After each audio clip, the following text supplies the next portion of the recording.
Hello and welcome to my next project. Now this particular kit here apparently is only about 4 years old, and I'm looking forward to putting this together because my last kit was a 40-year-old Airfix kit and it was absolutely awful. So I'm intrigued to know what Airfix's tooling's like. This I remember as a youngster being on the shelves, and I can't remember whether it was in 1/72nd scale or not, but it was a plane that really never appealed to me. I always thought it was an odd looking thing with a cannon on it. So I don't find the actual plane that interesting to look at. It was a bit of a failure anyway in real life. But I'm going to give it a go, put it together, and we'll see what the tool making's like on it, and mouldings, etc. So I shall probably use my usual format of going through the instructions, going off camera, building the sub-assemblies, coming back and sort of going through with you regarding any problems I had with it, and just generally give you an idea what this kit's like. So what I'll do now is set up the camera and we'll take a ganders and have a look what's in the box. So I'll see you in a minute. Right, let's take a ganders in the box. Right, instructions. They feel nice and thick. Yeah, that's a vast improvement. Comparing this with the 40-year-old kit I'd done previously, this is leaps and bounds ahead of what they supplied with that kit. It looks quite nice actually, instructions on this. I like the fact that they the different shades as well. Yeah, looks very good. Right, we have two different colour schemes here to choose from. I've already cross-referenced the Humbrol paints to my model there, so I know I've got the paints, and if I choose to do this one, I've done the same with this as well. I think this is a night fighter scheme.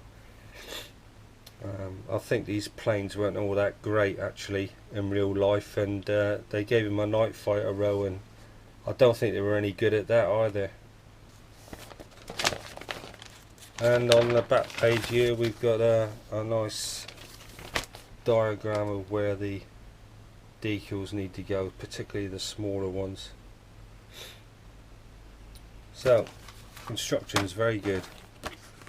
Decals, the registration or alignment on this looks pretty good, and they feel nice and thin as well. A lot of the older Airfix kits, they had very thick decals. So that's looking good. Usual thing, Airfix bung everything in one bag. Companies like Tamiya tend to put each sprue in a different bag. You could argue that more damage can be done putting it in one bag, but don't know. Right, that's the clear parts. Can't see it very well. They look alright. We've got 1, 2, 3, 4 sprues. Obviously the fuselage in that and the wings are on separate sprues. These are the smaller parts. But that looks very nice actually.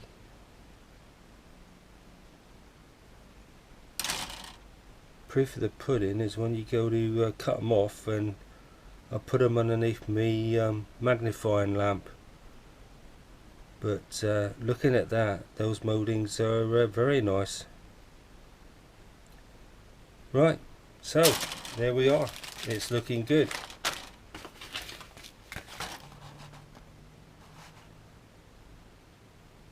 Right, that's the first page done. So I've done all these sub-assemblies, the seat, the bulkhead, the seat detail. This down here, whatever this is, I don't know what it is. It's obviously some sort of pipe work. that sub-assembly up there is then glued to the floor. This component here went together really well actually. I didn't even have to use any glue. It was a friction fit, and I just didn't bother using any glue on it. That then gets glued to a second bulkhead, which then gets glued to the front of the floor. We've got the joystick and the foot pedals to put in place, and then we've got the fuselage detail. Now up until then the plastic quality was quite good, but I found I had some flash on these, and to be honest, I don't expect to see flash on something that's only like a 4-year-old tooling. That was a disappointment, that there. I also seem to think that the detail isn't as crisp as say a Tamiya kit. Everything looks a bit what I call soft. Why that is, I don't know. Maybe it's the fact that it's probably tooling that's made in China, perhaps, I don't know. But that's the only first two components that I've come across with flash on. Went together fine, no problem whatsoever. So I'm at this stage now where I've got the two halves. I've sprayed it with a cockpit green, and I've done some black detail in there. I've also done some dry brushing, which really was a bit heavy actually. I could have done with removing a bit more paint from the brush, but I don't make too much of a fuss about my cockpits because half the time you can't see them anyway. But I just thought I'd show you these things for those that are new to the hobby. Yeah, these were painted black, and again I've done some dry brushing. Same with the cockpit, painted the seat. The joystick's been painted. So that's where I am.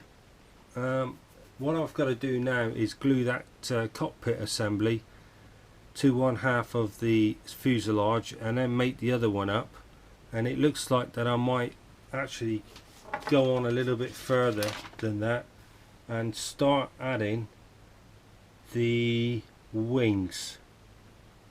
So I'm going to show you some clips of the spraying that I've done and the dry brushing. In the meantime, I'm going to go ahead and get the wings all attached. So in the next clip, it should be looking like the fuselage is more or less completed. So I'll see you then.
Right, just quickly go through with you the assembly, because I have had problems with this kit.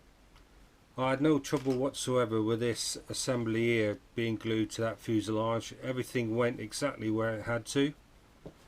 I did overlook these two parts which should have been done previously, along with the rest of the cockpit. Those have been spray green and been given the dry brushing effect. Now when I went to put the other half of the fuselage together, this is where I had a problem. It closed up lovely everywhere but here. I had a hell of a game. I was taking it on and off and I couldn't really fathom out what was actually stopping it, and I decided to remove this console. I'd only just stuck it in there actually, so it wasn't much of a problem to remove. I removed that and then the fuselage went together absolutely perfect. So there's a problem with this molding here. It's not allowing the fuselage halves to go together. Now it's fitting exactly where it's supposed to, so it's not impeding anything. I've yet to glue it back in. It's still missing. I'm not too bothered about that because I should probably glue that in when I go to do the canopy. So that's the first problem I had. That molding wouldn't allow the fuselage to meet properly. These braces here had to be cut out, and I've had to trim around there for the turret. This assembly here for the undercarriage wells, that located really lovely. I don't have no trouble with those. Nicely detailed and everything fitted as it should do. Lovely.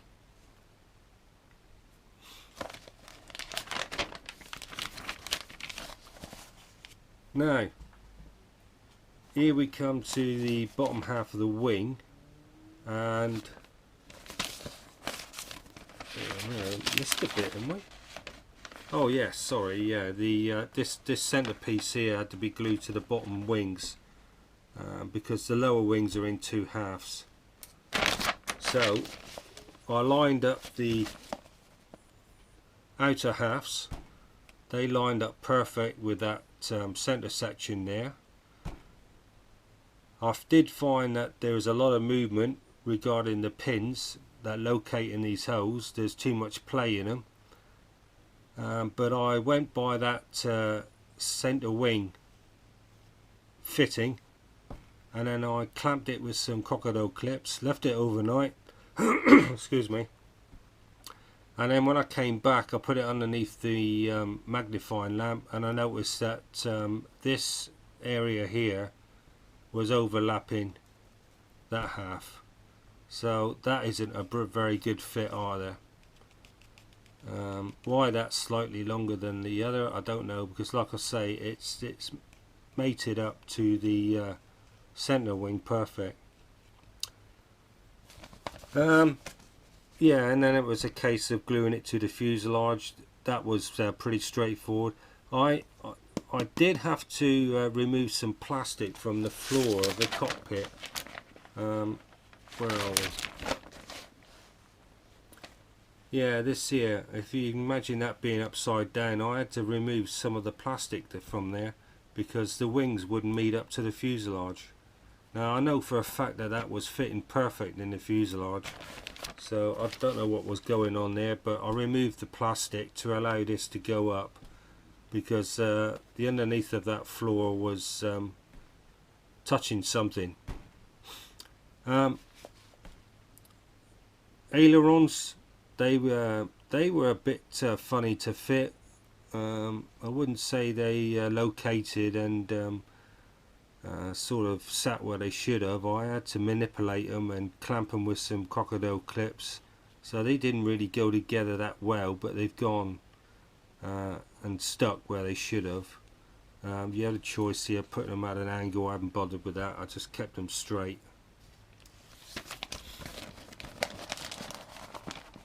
This cowling I made up because I wanted that on the fuselage, because I want as many parts as that is required on this fuselage, so I can go ahead and paint it.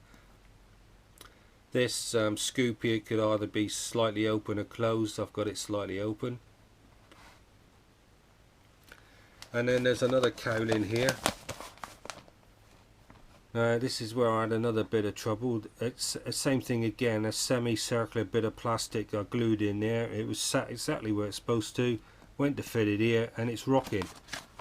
It was rocking on there. And I started removing plastic from this, and the fit got better, and in the end I decided to remove it. And once I removed it, it fitted on that fuselage perfect.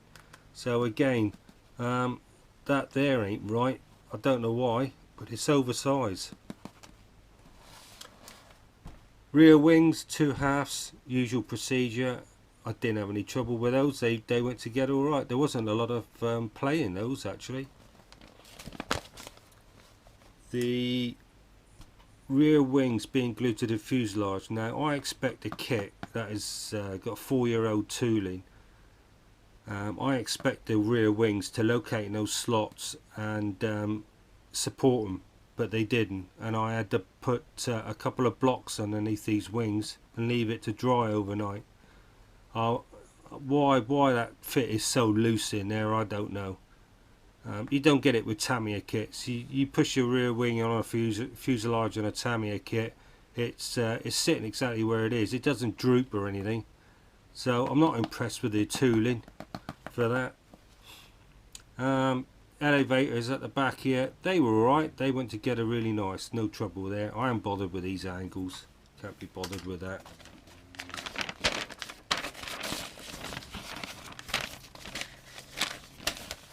And finally I had to put this front cowling on. Now this again, it fits okay, and it's not gappy, but when I glued it I had to put downward pressure on this for it to sit properly. Now I tried to investigate to see if there's a bit of plastic impeding it. I don't think there was. I just think it just needs a little bit of downward pressure for it to fit on the fuselage, and it was around this area. So again, really that should just drop on really, but there you go. I haven't bothered with the rest of it because it's all stuff that can be broken while I'm building or spraying the rest. I did move forward, and there was a little tiny bit of detail. Why that was left till this certain stage, I don't know. Oh yeah, this bit here, that was glued in there. Don't know why you have to leave it till that stage of the build, I don't know. So here we are. So apart from the fact that really these parts don't actually go together that well for the age of the tooling, I'm not too impressed so far, Airfix. But it's making a reasonable model. I mean, I was saying to you about having to force this down to get it to fit. You can see there's hardly any gap. It's fitted really nice, but it wasn't quite right. Now, I don't know whether it suffered shrinkage while it was in the mould, or I don't know.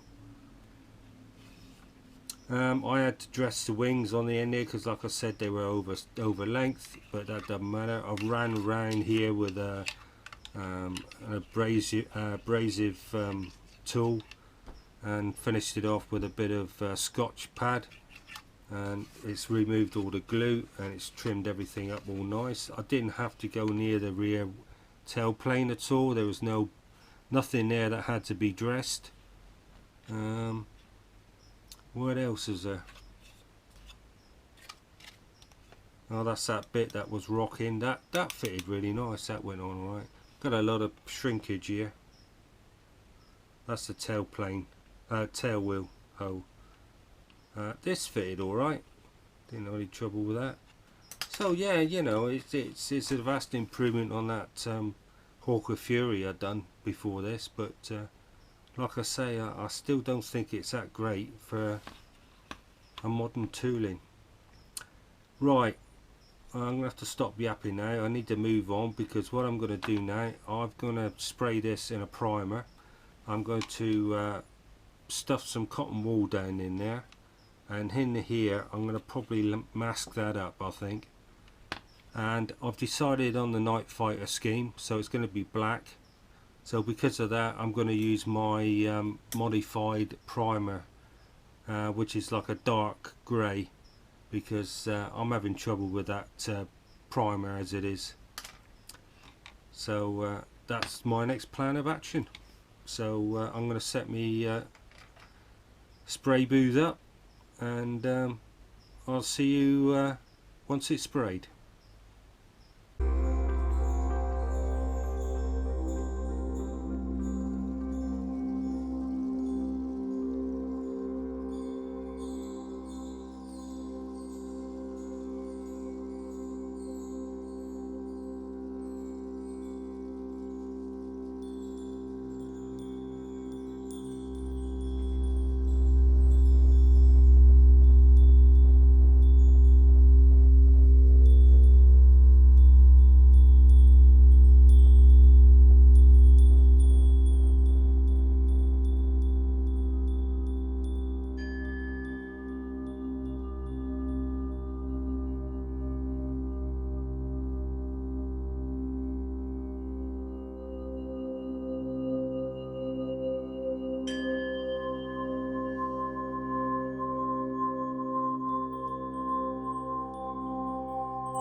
Right, just a quick update.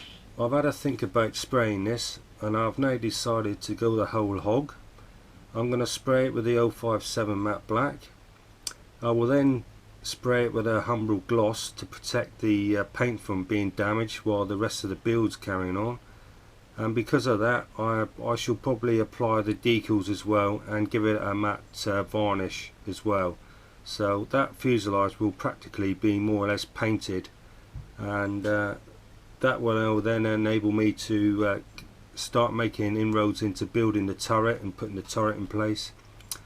I didn't really want to spray it with a turret in place because of the masking up, etc. Obviously I've got undercarriage to assemble and paint.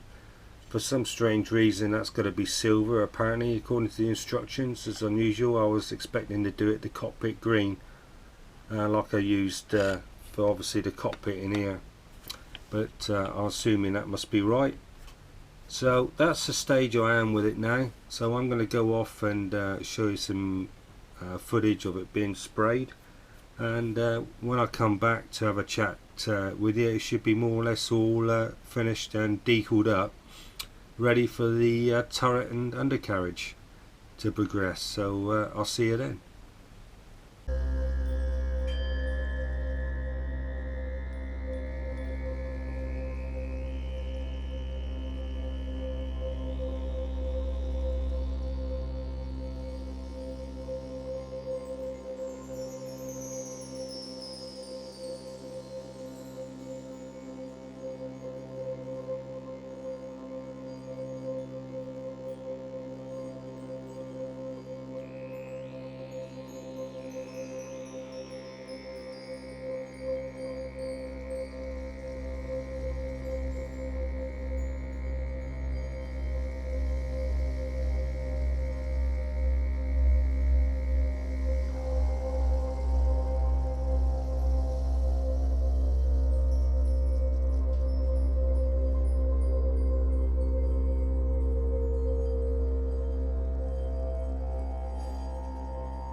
Right, I thought I'd just do a quick update before I progress and finish this off. I've removed the cotton wool and the masking. Now I'm unsure whether I should have glued that piece in place for me to spray. I was looking at the instructions, and the turret had to go in before that was put on, so there might be a reason why.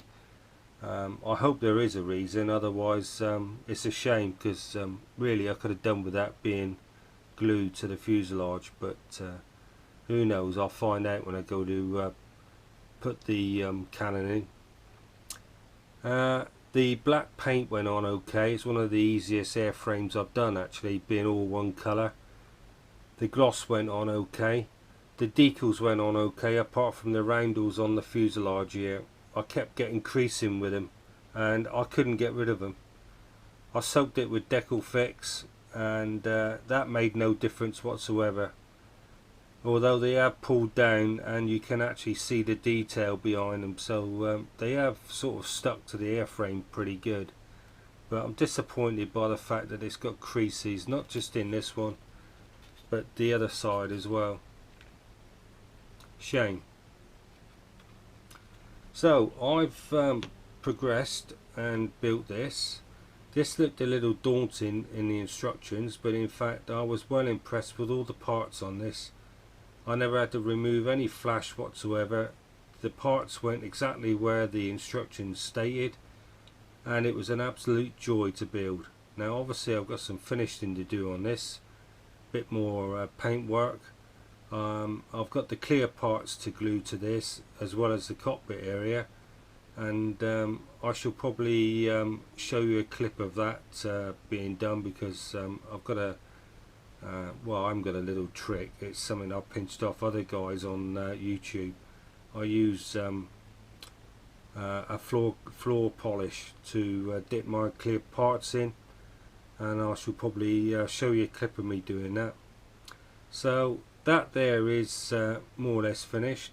All these other parts you see lying around here is to do with the undercarriage, prop, spinner, wheels, and none of this has been given a matte coat yet. I plan to glue the parts that are under the plane and then spray them with a matte. This one here particularly will have to be sprayed off the plane and glued afterwards, otherwise I'm going to get matte varnish all over the gun turret. So that's what these parts are here for. Sometimes I leave them on the sprue because I find it's a lot easier to spray them. So these are going to be cut off. You know, any bits of plastic exposed afterwards, I can just touch up with a brush. So that's where we are. I'm going to go off camera now and deal with this, and in the next clip, or rather the clip when I come back to have a chat, it should be all finished, and we can sort of put it on the turntable and have a look and sort of discuss about it, the good and bad points about it. Oh, before I forget, I do have some plastic parts to glue to the wings here. I'm going to use my usual PVA white glue for that. So I've got to glue those as well. I keep forgetting those. So that's where we are, and I'll see you in the next clip. Okay, so this is the final reveal. It was a bit of a struggle getting over the last hurdle of the build. I had a couple of mistakes. Firstly, the guns were glued in position and they should have been left unglued. So I've ended up having to slice those off and reposition them. I accidentally used white spirit on the other turret cover and it turned opaque. I thought I was using IPA, but I'd obviously picked up the wrong bottle, so I've ended up having to use the alternative turret transparency here, and I've managed to get away with it. But other than that, it's been a good kit. I was only thinking just now that I haven't really applied any filler to this. It's been a pretty good fit all the way round, apart from the fact that some of the parts were a bit loose. where they're supposed to have fitted, and I had to support them. I had a couple of semicircular parts that were impeding the build. It was stopping the neighbouring parts from mating up. So it's been a fairly good kit. It could be better though, to be honest. Anyway, that's it. I'd just like to point out that I'm at this present moment, I've got about 208 subscribers, and I seem to be garnering about 18 subscribers a month. I mean, that's fantastic. I'm well chuffed with that. So if there's any new subscribers watching this, please be patient with me, because I'm not that prolific on this channel. I'm not one of these that can put a video up once a week, because along with building stuff on camera, I do builds off camera as well.